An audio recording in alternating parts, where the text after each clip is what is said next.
Sejahtera Malaysia, tuan-tuan dan puan-puan. Oh, dengar baru ada lalu tadi kereta api negeri Sabah.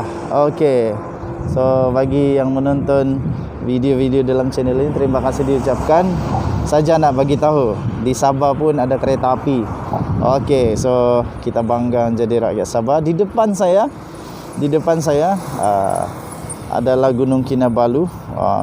Betul-betul di depan saya saja Gunung Kinabalu. Jadi kebanggaan untuk negeri Sabah. Tuan-tuan dan puan-puan, 20 April yang lalu tahun 2022, 1 minit mesyuarat telah bocor dan itu menggemparkan seluruh Malaysia dan juga diminta supaya mereka yang berkenaan untuk mengambil perhatian dan seterusnya menyiasat perkara ini. 1 minit mesyuarat yang sangat-sangat memang mengejutkan, tuan-tuan dan puan-puan, telah tersebar di media-media sosial. Jadi 20 April 2022, minit mesyuarat bocor. Serah kepada rakyat, ahli UMNO untuk buat penilaian. 20 April 2022 daripada sinarharian.com. Okey, saya bacakan. Presiden UMNO iaitu Datuk Seri Dr. Ahmad Zahid Hamidi menyerahkan kepada seluruh rakyat Malaysia dan juga daripada ahli UMNO untuk menilai sendiri berkenaan dokumen minit mesyuarat atau digelar sebagai paslik yang tular di media sosial pada Selasa yang lepas. Tuan-tuan dan puan-puan, menurut laporan itu memetik kenyataan daripada bekas Perdana Menteri Malaysia yang lalu, iaitu Tan Sri Muhyiddin Yassin, yang menyatakan Peguam Negara dan Ketua Hakim Negara telah bersetuju untuk membantu mempercepat kes dan menjatuhkan hukuman yang melibatkan kes mahkamah beliau iaitu Zahid Hamidi dan juga bekas Perdana Menteri Datuk Seri Najib Tun Razak. Ini kalau betul memang satu dunia akan bergegar. Wah. Aduh. Kalau betul katanya, kalau betul apa yang terdedah itu adalah pendapat Muhyiddin, maka ia membayangkan sudah berlakunya satu konspirasi dan pakatan haram antara pemimpin politik dengan AG ataupun Attorney General Peguam Negara dan CJ iaitu Ketua Hakim Negara. Kata kenyataan tersebut. Katanya lagi, kalau betul sudah berlaku kerosakan sistem judisiari, badan kehakiman dan kehakiman negara. Saya berserah kepada Allah Subhanahu Wa Taala, katanya. Dan tambahnya lagi, tuan-tuan dan puan, tiada daya dan kekuatan kecuali dengan pertolongannya yang maha agung lagi maha kuasa, katanya menurut satu hantaran di Facebook pada Rabu yang lalu.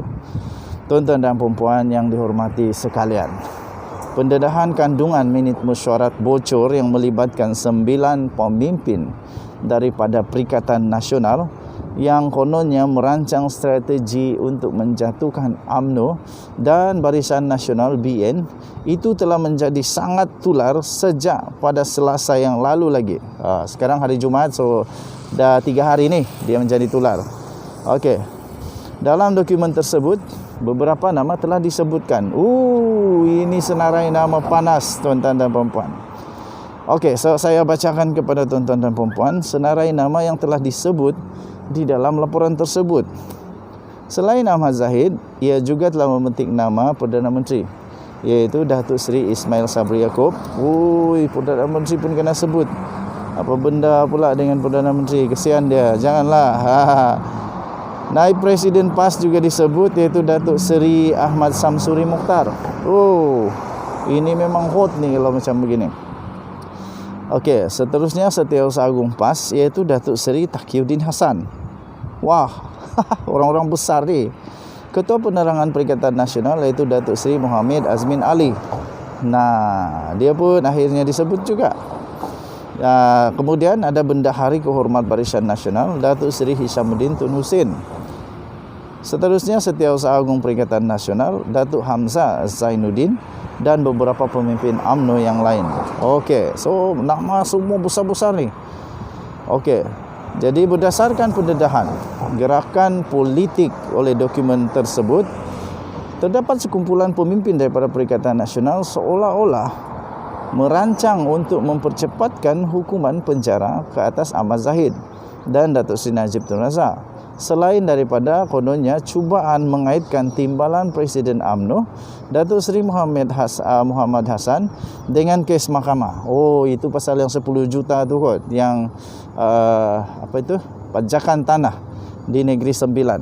Okey, tuan-tuan dan puan-puan yang dihormati sekalian, dalam pada itu Ahmad Zahid memaklumkan beliau akan menunggu sekiranya ada penafian dan laporan polis yang dibuat terhadap pendedahan laporan risikan tersebut. Huyo.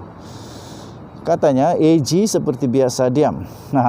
CJ dulu pun dah buat laporan polis, tapi umum tidak mengetahui hasil siasatan sama ada sahih atau tidak, serta tindakan terhadap mereka yang mengaku bisa diatur keputusan hakim. Ini dakwaan luar biasa ni.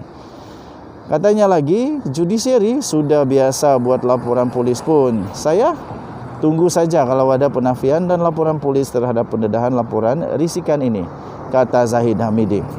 Tambahnya lagi, sekurang-kurangnya PM boleh tanya AG, betul ke pendapat Muhyiddin tu? Betul ke sudah ada kolusi antara pemimpin politik dengan AG dan CJ? Soalnya.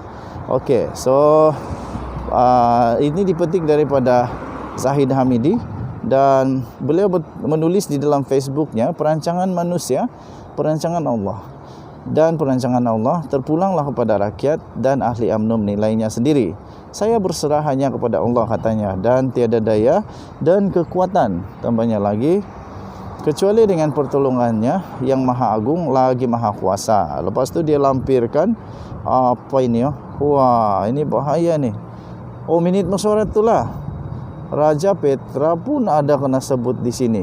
Wah, nombor 5 dalam minit mesyuarat yang ditempelkan ataupun di screenshot oleh Zahid Hamidi itu ada nombor 5. Mungkin ini bilangan nombor 5 ataupun agenda nombor 5. Tuesday 7 April, kediaman Datuk Seri Syamuddin Hussein, Datuk Seri Syamuddin Hussein, Datuk Seri Samsuri Mokhtar dan Datuk Seri Taqiyuddin Hassan.